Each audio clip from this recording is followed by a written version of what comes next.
السلام عليكم صاحب بلاد بادي السلام دمان asxaabta ku xiran kanaalkeena YouTube ee Maan Graphics waxay idin wada diiwaangelinta koorsooyinkii cusba ee graphic design iyo video editing graphic design waxaan ku baran doonaa saaxiib laba software oo kala ah Photoshop iyo Adobe Illustrator graphic design wuxuu socon doonaa muddo 2 bilood ugu horeyn waxaan ku baran doonaa muddadaasi qaybaha kala duwan ee softwareadan ay ka koobnaan doonaan ugu horeyn waxaan baran doonaa softwareada interface-ka ama wajahadaha ugu horeeya qaabka loo adeegsado qaabka loo isticmaalo sidoo kale waxaan baran doonaa ardayda bari doonaa toolska amba adeegsiga toolska mid kasta wuxuu qabto iyo qaabka uu shaqeeyo sidoo kale waxaan baran doonaa qaybta saddexaad oo ah designing-ka ardayga waxaa la bari doonaa logo design ID card design poster card design business card design banner design iyo roll up design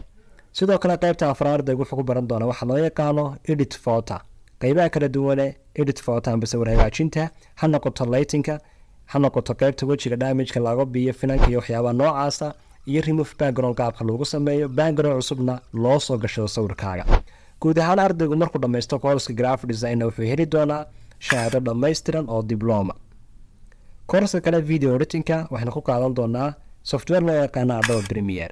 Adobe Premiere waxay ku baran doonaa ugu horeyn qaabka loo soo dego sidoo kale waxaan baran doonaa interface-ka amba wajahada ugu horeysa qaab dhismeedka koowaad ee software-ka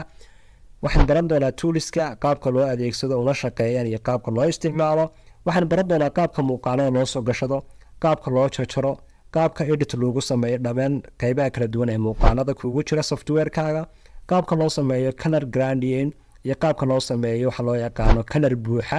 labadaba sidoo kale waxaan baran doonaa qaabka loo sameeyo audio editing amba codka qaabka loo edit gareeyo ugu dambeyn waxaan baran doonaa qaabka loo sameeyo green screen amba marada daaha akhtarka qaabka loogu adeegsado software-ka dhexdiisa